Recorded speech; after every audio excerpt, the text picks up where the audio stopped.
नमस्कार, आप देख रहे हैं नेक्स्ट नाइन स्पोर्ट्स और स्वागत है आपका हमारी खास अपडेट में।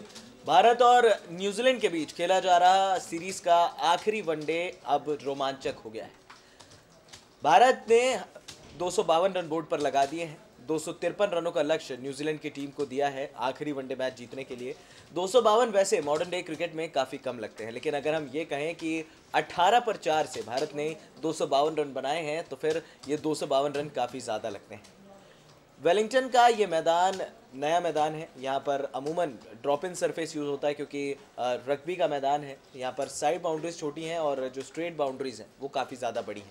ऐसे में वेस्ट पैक स्टेडियम में विंड का उतना फ्लो नहीं रहता है। बड़ी बात यह है कि इस मैच में कप्तान रोहित शर्मा ने टॉस जीता और पहले बल्लेबाजी का फैसला किया, ये पता होने के बावजूद कि पिच पर सीम मोमेंट है और बॉल पड़कर घूमेगा और गेंद अगर हिलेगा तो बल्लेबाजों को परेशानी होगी। लेकिन रोहित शर्मा ने कहा कि आज हम अपनी बल्लेबाजी टेस्ट करेंगे चाहे कुछ भी हो जाए।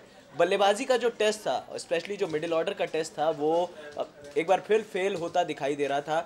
2015 विश्व कप के बाद से पहली बार ऐसा हुआ है कि भारतीय टीम के 10 ओवरों के अंदर 4 विकेटें गिर चुकी थी। बता दें आपको कि 4 सालों में ऐसा पहली बार हुआ भारतीय टीम के पिछले 4 सालों में कि 10 रन के अंदर भारत की 4 विकेटें गिरी। महेंद्र सिंह धोनी, शिखर धवन, शुभमन गिल, रोहित शर्मा, ये 4 विकेट जो है भारत के गिरे, जिसके बाद भारतीय टीम पूरी तरह से बैकफुट पर चली गई थी। न्यूजीलैंड की टीम चढ़कर खेल रही थी। मैट हेनरी और ट्रेंट बोल्ट शायद एक ड्रीम स्पेल डाल रहे थे, लेकिन उसके बाद भारतीय टीम को संभाला अंबती रायडू ने। लगातार नेक्स्ट नाइन स्पोर्ट्स ने आलोचना की थी अंबती रायडू की, हमने खुद आलोचना की थी, लेकिन कई दफ़ा क्या होता है कि आलोचनाएं करना भी अच्छा होता है ताकि खिलाड़ियों को ये बात समझ आए। कहीं ना कहीं नेक्स्ट नाइन स्पोर्ट्स की खबर का असर हुआ और अंबती रायडू ने एक शानदार पारी खेली। 90 रन बनाए उन्होंने। 113 गेंदों में 8 चौके और 4 छक्के अपनी पारी में शामिल किए। बड़ी बात ये रही कि द ग्रेट सुनील गावस्कर को मैं सुन रहा था सुबह, उन्होंने एक बात क्लियरली कही थी कि जब आपको पता है कि पिच में लेटरल मूवमेंट है और जब मूवमेंट बॉल घूम रहा है, थोड़ा सा सीम पोजीशन में पड़कर हिल रहा है, तो आपको थोड़ा सा समय देने की ज़रूरत है। 15-20 ओवर तक आप सेट हो जाइए, उसके बाद आप आसानी से शॉटें खेल सकते हैं। विजय शंकर और अंबती रायडू ने बेहतरीन तरीके से परफॉर्म किया, बेहतरीन तरीके से बल्लेबाजी की, एक 98 रनों की साझेदारी की और उस साझेदारी ने कहीं ना कहीं भारतीय टीम को थोड़ा सा संकट से उभार कर रख, थोड़ा सा क्या लगभग ज़्यादातर संकट से उभार ही दिया। उसके बाद थोड़ा सा अनफॉर्चुनेट रहे विजय शंकर, और विजय शंकर की विकेट यहाँ पर जिमी निशम और कोलिन मिनरो ने मिलकर उनको आउट किया। रन दौड़ने के प्रयास में गलती खुद ही कर बैठे और रन आउट हो गए। उसके बाद केदार जाधव और अंबती रायडू के बीच 74 रनों की साझेदारी, ये सबसे क्रूशियल साझेदारी थी भारत के लिए। शायद 250 की जो नींव थी वो रखनी बड़ी ज़रूरी थी। और ऐसा नहीं है कि भारत 250 जो है वो डिफेंड नहीं कर सकता है या फिर भारत 250 डिफेंड नहीं कर पाएगा, क्योंकि अब तक हमारी गेंदबाजी ने पूरी तरह से न्यूजीलैंड की टीम को दबा कर रखा है, न्यूजीलैंड को पकड़ कर रखा था भारतीय गेंदबाजी ने। अब ये इंपॉर्टेंट है कि भारतीय टीम अगर यहाँ पर प्रदर्शन बेहतर करती है या फिर जो एक एक्स फैक्टर रहता है जो भारत की गेंदबाजी में आज देखने को मिलने वाला है, कुलदीप और चहल, कुलचा की जोड़ी आज नहीं है मैदान पर, और कुलचा की जोड़ी जो है वो बहुत क्रूशियल होने वाली है। खैर, इस बारे में भी हम बात करेंगे, लेकिन फिलहाल बात करते हैं हार्दिक पांड्या की। कॉफ़ी विद करण की कॉफ़ी ने काफ़ी महंगी पड़ी थी। वापस आने के बाद हार्दिक पांड्या शायद अपने ड्रीम फॉर्म में हैं, गेंदबाजी अच्छी कर रहे हैं, फील्डिंग अच्छी कर रहे हैं और आज तो बल्लेबाजी का भी तूफान देखने को मिला। महज 22 गेंदों में 45 रनों की ताबड़तोड़ पारी खेली उन्होंने। 5 छक्के अपनी इस पारी में जड़े और 2 चौके। ऐसा लग रहा था कि हार्दिक पांड्या आज अर्धशतक बनाएंगे, लेकिन जिमी निशम की गेंद को समझ नहीं पाए। थोड़ा सा हाइट पर थी गेंद, खेलना चाहते थे यहाँ पर स्क्वायर लेग की तरफ, लेकिन गेंद उठा और एक बेहतरीन कैच पकड़ा यहाँ पर ट्रेंट बोल्ट ने, जो शायद एक अच्छे एथलीट भी माने जाते हैं। उसके बाद हार्दिक पांड्या के आउट होने के बाद भारतीय टीम जो है ताश के पत्तों की तरह बिखर गई। बहरहाल 252 भारत ने बनाए हैं, 253 रनों का लक्ष्य दिया है न्यूजीलैंड को। लगातार जो सबसे बड़ी खबरें आ रही थी वो यही थी कि भाई क्या न्यूजीलैंड 253 को चेस कर पाएगा, क्योंकि वेलिंगटन का अगर हम देखें जो एवरेज फर्स्ट इनिंग स्कोर है वो करीब 258 का है और ज़्यादातर मैचेस यहाँ पर उस टीम ने जीते हैं जिसने बल्लेबाजी पहले की है। ऐसे में क्या भारत आज उस इतिहास को दोहरा पाएगा? दूसरी बात, अगर रिकॉर्ड्स पर ध्यान दिया जाए तो वेलिंगटन में भारत ने अब तक 3 मैचेस खेले हैं, जिसमें एक में भारत को जीत मिली है, एक में हार मिली है और एक मैच बेनतीजा रहा है। ऐसे में वेस्टपैक स्टेडियम क्या भारत के लिए लकी होगा, ये भी एक इम्पॉर्टेंट फैक्टर है। और अब गेंदबाजी की बात, गेंदबाजी में आज भारत के लिए एक थोड़ा सा कम जिसे हम कहते हैं कि अनुभव कम है। युजवेंद्र चहल, मोहम्मद शमी और भुवनेश्वर कुमार पर बहुत ज़्यादा दारोमदार होगा कि यहाँ पर विकेटें निकाले। हालांकि हार्दिक पांड्या भी जिस तरह की फॉर्म में है उनसे भी हम उम्मीद करते हैं कि वो विकेटें निकाल सकते हैं। केदार जाधव भी हैं खैर एक बॉलिंग ऑप्शन। भारत आज 4 सीमर और एक पेसर के साथ, एक स्पिनर के साथ उतरा है। रिस्ट स्पिनर आपके पास सिर्फ और सिर्फ युजवेंद्र चहल है। अगर आप यूज़ करना चाहें तो शायद केदार जाधव भी एक इंपॉर्टेंट फैक्टर हो सकते हैं, क्योंकि न्यूजीलैंड के खिलाफ केदार जाधव जब भी खेलते हैं वो विकेटें ज़रूर निकालते हैं। फिलहाल अगर देखा जाए भारतीय टीम की करंट सिनेरियो को, कोलिन मुनरो और मार्टिन गप्टिल अच्छी फॉर्म में है नहीं। अगर यहाँ पर निकल्स को भारत जल्दी निकालता है, क्योंकि मार्टिन गप्टिल आज के मैच में नहीं है, भारत के लिए किस्मत की बात है। लेकिन आज थोड़ा सा बैटिंग ऑर्डर काफ़ी ज़्यादा लंबा है। अगर इनके बैटिंग ऑर्डर पर नज़र डालें तो कोलिन मुनरो, हेनरी निकल्स और केन विलियमसन, ये 3 आपके टॉप 3 बल्लेबाज हैं आज। हेनरी निकल्स हालांकि उतने अच्छे फॉर्म में नज़र नहीं आए हैं। इवन कोलिन मुनरो भी आउट ऑफ फॉर्म रहे हैं पूरी सीरीज़ में।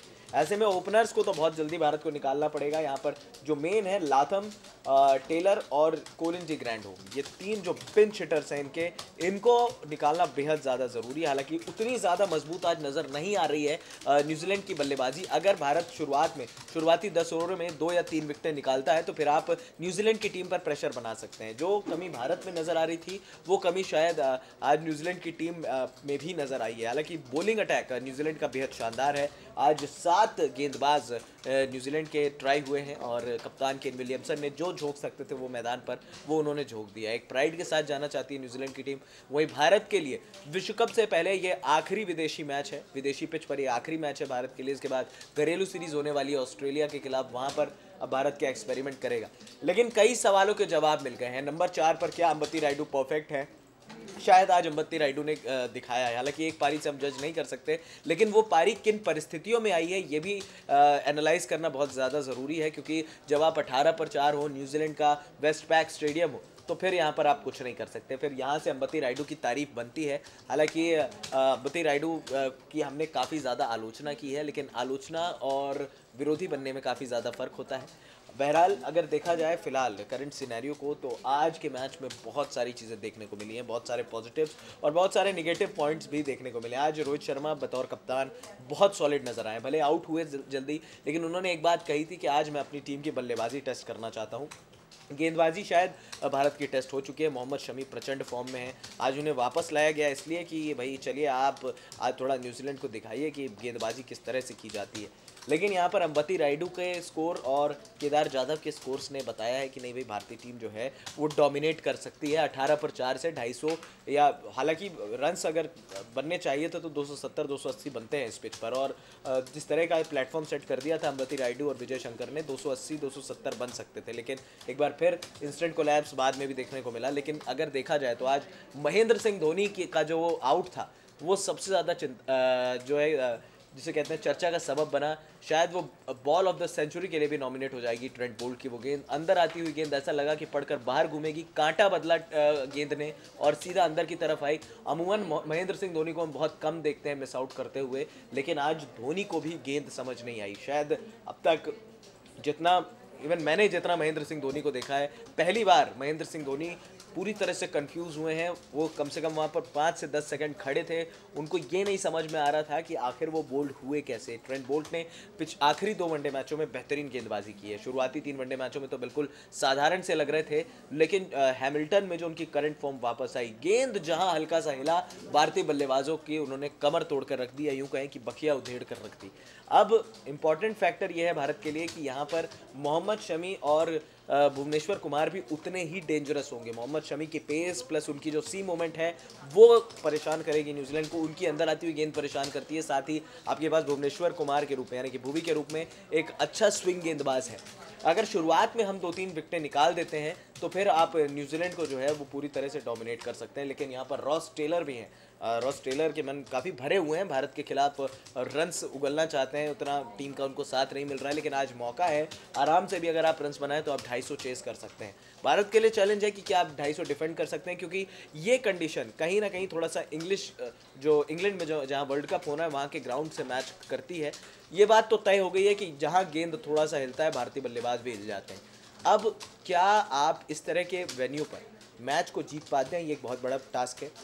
आज कुलदीप यादव को जिस तरह से बाहर बिठाया है भारतीय टीम ने, ये वाकई में दर्शाता है कि भाई आपकी जो गेंदबाजी वो इतनी मजबूत हो चुकी है कि आप आसानी से उन चीज़ों को समझ पाएंगे और शायद हो सकता है कि अपने प्लान्स को एग्जीक्यूट करने में अगर सफल हुई भारतीय टीम तो ये मैच भी जीत जाए। फिलहाल इस खास अपडेट में इतना ही। लगातार मैच अपडेट्स और हाईलाइट्स लेकर आपके सामने हाजिर होते रहेंगे। हमें दे दीजिए इजाजत। तो हाँ, हमारे चैनल नेक्स्ट 9 स्पोर्ट्स को सब्सक्राइब करना मत भूलिएगा।